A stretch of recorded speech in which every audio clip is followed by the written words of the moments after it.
My name's Yasmin. I'm 45 years old.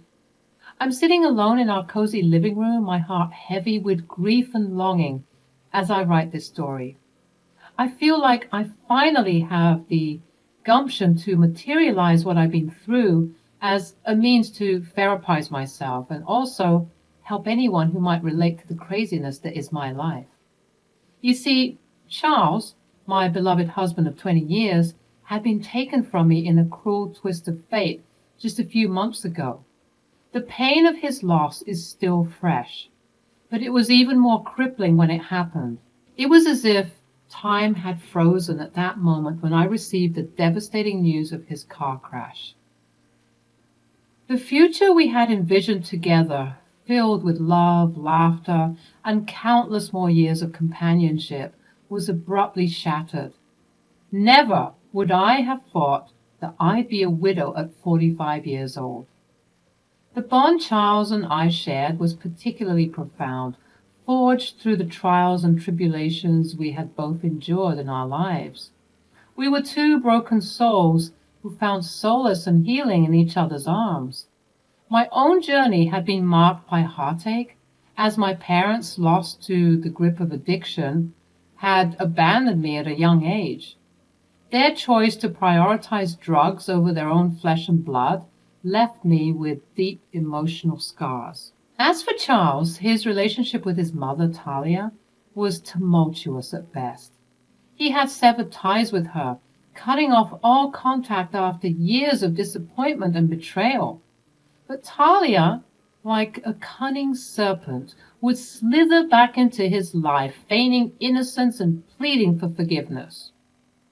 Each time he relented, hoping for a genuine change, she would eventually betray his trust, using him to fund her destructive drug habits and skip town. As I said, Charles and I found solace in each other's arms, building a sanctuary of love and trust that shielded us from the scars of our past. We were each other's rock, a safe haven in a world that had shown us little mercy. Our love flourished, and we dreamt of a future together that would defy the pain and sorrow we had endured. We were doing pretty good, if I do say so myself. It had been 2 years since we last heard from Charles's mother, and it seemed that Charles was finally coming to terms with the fact that his mother would never change. Hence, our success and growth as a couple. We were cultivating a brand of love and care which almost made these deep emotional scars fade. Almost. Charles' sudden departure from this earth left me reeling, drowning in a sea of sorrow and unanswered questions. How could life be so merciless, robbing me of the only person who had truly understood my pain and embraced my flaws? I grappled with this question, wanting to just shrivel up in my bedroom and never face the world again. But time, alas, just like death, isn't merciful and waits for no one. So we had to begin the funeral proceedings. As the days passed, I found solace in the loving support of my friends and family. Together, we navigated the difficult process of bidding farewell to Charles, ensuring that his departure from this world was marked with dignity and a celebration of the beautiful life he had lived. We held a heartfelt funeral service, gathering in my home to honor his memory and share stories that brought both tears and laughter.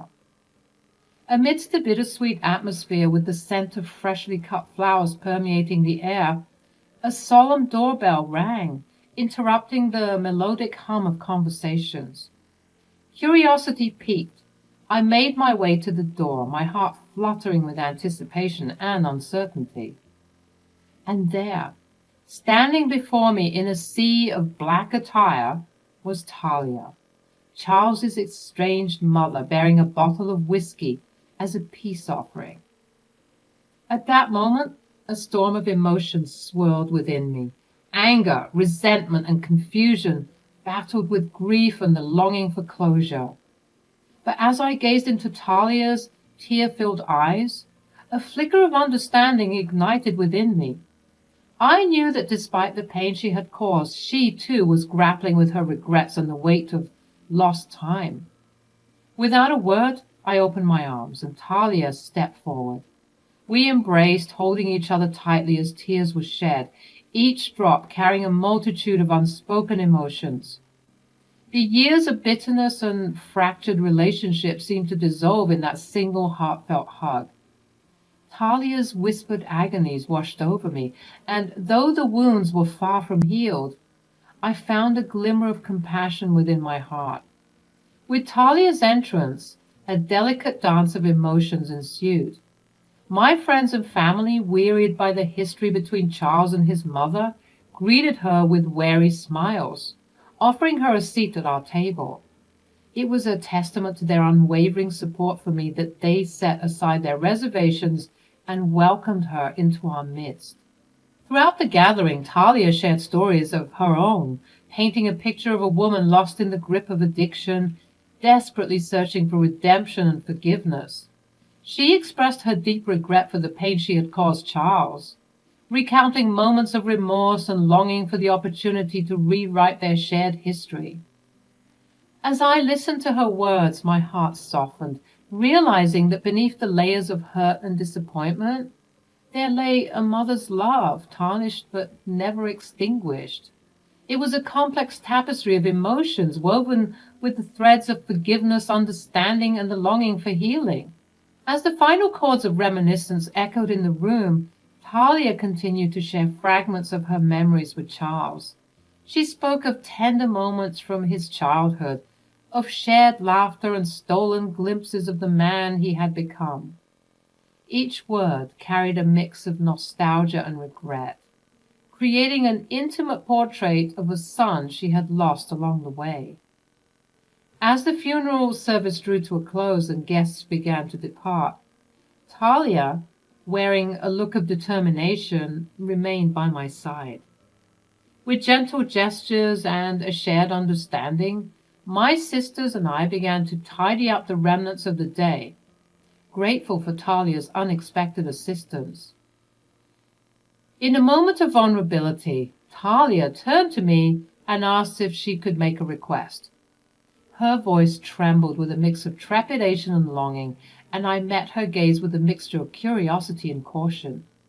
Opening my heart to the possibilities, I encouraged her to share her desire. Talia looked at me, her eyes filled with a mix of gratitude and vulnerability.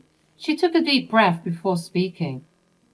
Yasmin, I know I have no right to ask this of you, but could I have a chance to say goodbye to my son? To be close to him, even if it's just through his belongings. I stared at her for a moment, weighing the gravity of her request. Sensing my hesitation, she added, I know it's an odd request, and again, you have every right to deny it, but if I could just touch his clothes or smell his cologne, maybe, just maybe, I could reconnect with him, even though he's gone. Despite the pain and resentment that still lingered within me, I couldn't ignore the genuine remorse etched on Talia's face. My voice softened as I responded. Talia, I understand how much you love Charles, and I can see the regret in your eyes. If this can bring you some solace, then yes, you can go up to his room and be with his things. Take all the time you need. Talia's expression shifted, gratitude washing over her features. Thank you, Yasmin. Your kindness means more to me than you'll ever know. As Talia made her way up the stairs, I couldn't help but feel a mix of emotions. Part of me hoped that this moment would provide some closure for her, a chance to mend the fractured bond she had with her son. Yet another part remained cautious, wary of the vulnerabilities this act might expose. In the silence that followed, I allowed my thoughts to drift, reflecting on the intricate tapestry of human relationships, how fragile they could be, how easily they could be torn apart, and yet how resilient they could become in the face of healing and forgiveness. However, those moments of forgiveness and grace I held for Talia would soon be regretted. After about 30 minutes, Talia emerged from the bedroom, her eyes swollen and red, evidence of the torrent of tears she had shed. She appeared as if she had released an ocean's worth of grief and remorse in that solitary room. Her face, once stoic and guarded, now wore an expression of raw vulnerability. Talia took a deep breath, steadying herself before addressing us with a trembling voice. "Thank you for allowing me to have this time with Charles. I'm grateful for your kindness and understanding." Her words were filled with genuine sincerity, and I couldn't help but feel a twinge of sympathy for her. As Talia bid her final goodbyes, there was a sense of closure that enveloped the room. The weight of the day's emotions lingered in the air as if acknowledging the complex web of feelings we had all experienced. With heavy hearts, we watched Talia make her way out of the house, leaving us to reflect on the day's events. Hours turned into evening, and the sun began to set, casting a warm, glowing glow through the windows. My sisters and I sought comfort in each other's company, finding solace in more shared memories and gentle laughter. We reminisced about Charles, cherishing the moments we had spent together and drawing strength from the love that bound us as a family. As the night deepened, exhaustion settled in, and one by one my sisters retreated to their various homes, seeking solace in restful slumber after a long and tiring day. And for the first time that day I found myself alone in the quiet sanctuary of my room. Amid my grief, I recalled Talia's earlier request to have a private moment with Charles's belongings. Now, with the room enveloped in silence, I couldn't help but feel a tinge of curiosity. The longing to connect with Charles, even in his absence, tugged at my heartstrings, and so I allowed myself to explore his world, to immerse myself in the tangible remnants of his life. Gently, I began to examine his belongings, a collection of cherished items that spoke volumes about the man he was. I held his favorite watch, its rhythmic ticking a gentle reminder of the time we had shared. I traced the contours of his well-worn books, imagining the stories they had whispered to him. I looked over at the dresser, containing all of the things that were salvaged from the car wreck, his phone, his work bag, his watch, and his wallet. That's when I noticed, though, that the wallet was gone. As panic gripped my heart and desperation clawed at my soul, I frantically tore through the room, searching for the missing wallet. Every drawer was pulled open, every corner examined with fervor, but it was as if the wallet had vanished into thin air. The realization struck me with a force that stole my breath away. The wallet that had been retrieved from the wreckage of the car crash was now nowhere to be found. In that moment of distress, I knew I had to reach out to someone who could help me navigate this unsettling mystery. Maybe I remembered incorrectly, and maybe his wallet was never returned to my possession. With trembling hands, I dialed the number of Ramsey, a dear friend who had been present during the funeral and had also played a crucial role in retrieving Charles's salvaged belongings. Ramsey, a trusted member of the police department, possessed both the skills and the dedication needed to unravel the truth. As the phone rang, my heart raced and tears streamed down my face. Ramsey's voice, calm and reassuring, greeted me on the other end. I poured out my anguish, explaining the circumstances and the urgency of the situation. With a heavy sigh, Ramsey confirmed that he had indeed brought Charles's wallet back with the other belongings. A mix of relief and confusion washed over me. If Ramsey had returned the wallet, then where could it have gone? It was then that realization struck like lightning, illuminating the dark corners of my mind. It could only have been Talia, my twisted, estranged mother-in-law, who had seized the opportunity to snatch the wallet from the dresser while I was consumed by grief and unsuspecting of her motives. With a deep breath, I relayed my suspicions to Ramsey, my voice trembling with a mixture of anger, sadness, and disbelief. Ramsay, understanding the gravity of the situation, assured me that we would get to the bottom of it. Charles was one of my best friends. I promise you. If Talia had anything to do with this, we'll get to the bottom of it and make sure that she pays.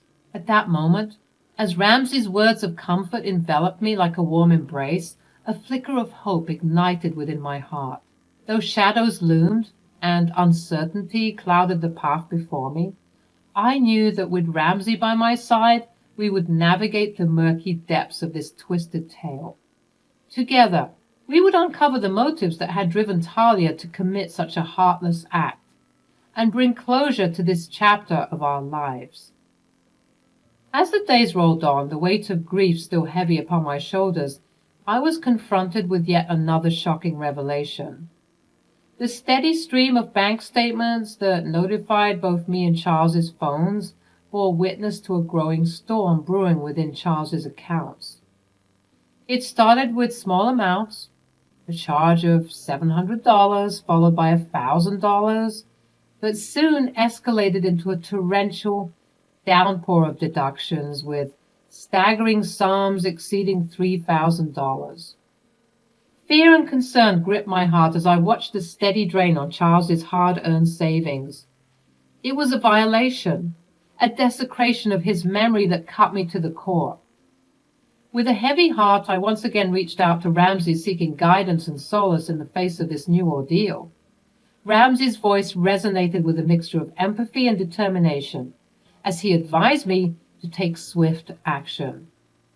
You have to get Charles's cards deactivated immediately to halt these unauthorized transactions. The practicality of his advice was undeniable, but it was a bitter pill to swallow. Canceling credit and debit cards, terminating TV, movie, and music subscriptions, and severing financial ties. All these formalities served as a stark reminder that Charles was truly gone. Yet, as the anger grew within me, fueled by the audacity of Talia's actions, a rebellious thought took hold. Why should I succumb to her wicked game so easily?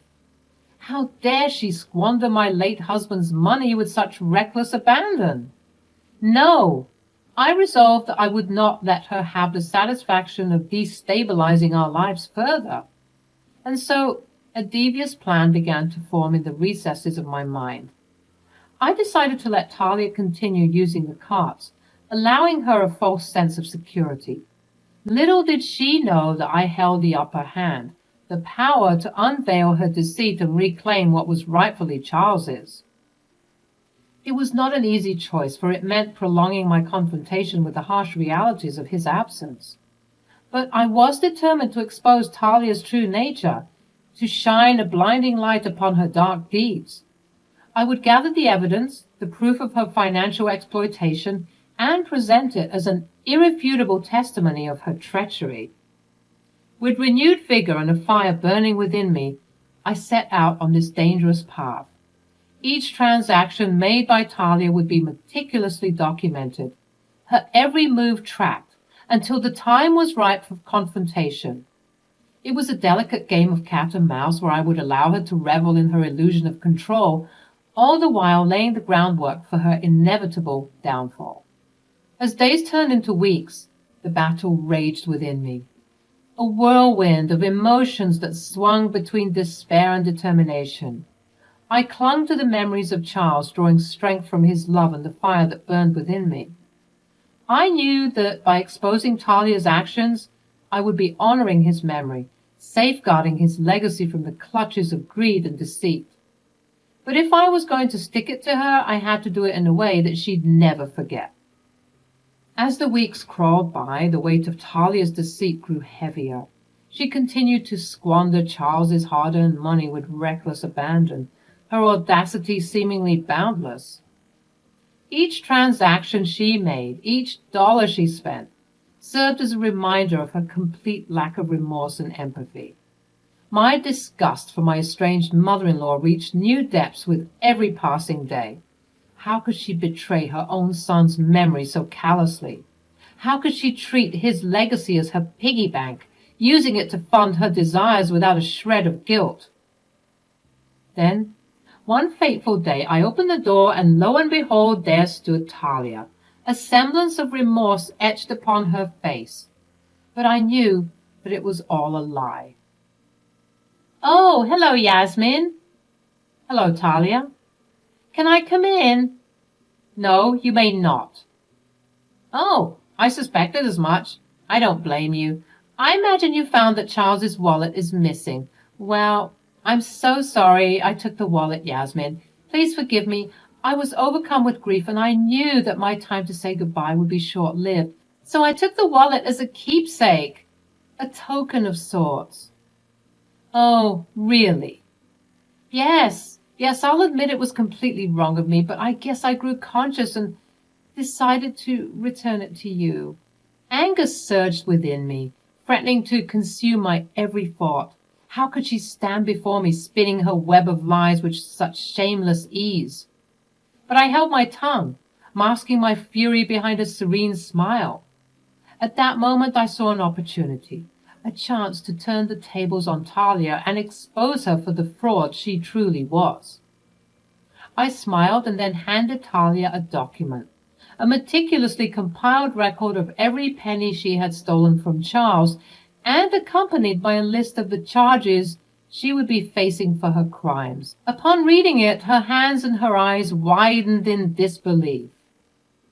Still, she had the gall to ask, What's this?" "It's a documentation of all the money you stole from Charles, and it also outlines the legal consequences you'll be facing because of it." Talia's facade crumbled before my eyes. She stuttered and stammered, her lies falling apart at the seams. The weight of her guilt and deceit finally took its toll, and she collapsed on the front porch, unconscious. Without a word, I called for an ambulance, ensuring that she received the medical attention she needed. As Talia regained consciousness in the sterile confines of a hospital room, her wrists bound by cold metal handcuffs, the reality of her actions began to set in. She raged and demanded to be released, but I stood there, an embodiment of calm resolve. I assured her that she would not escape the consequences of her crimes, that she would be locked away for at least 20 years, paying for the havoc she had wreaked upon Charles's memory.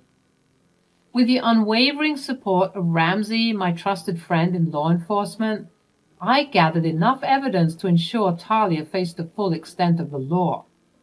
We had calculated the amount of time she would likely spend behind bars, a fitting punishment for her despicable actions.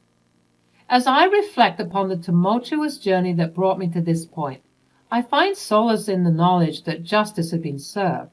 I have avenged Charles's memory, bringing to light the depth of Talia's betrayal. The stolen money has been reclaimed, and Talia will face the consequences of her fraudulent actions. With a sense of contentment and closure, I look forward to the future, free from the clutches of Talia's deception. Charles's spirit can rest, knowing that his legacy has been protected, and I can finally find the peace I so desperately seek. The chapter that started with heartbreak and betrayal ends with justice prevailing, reminding us that no act of deceit will go unpunished, and that the strength of love and determination can overcome even the darkest of shadows.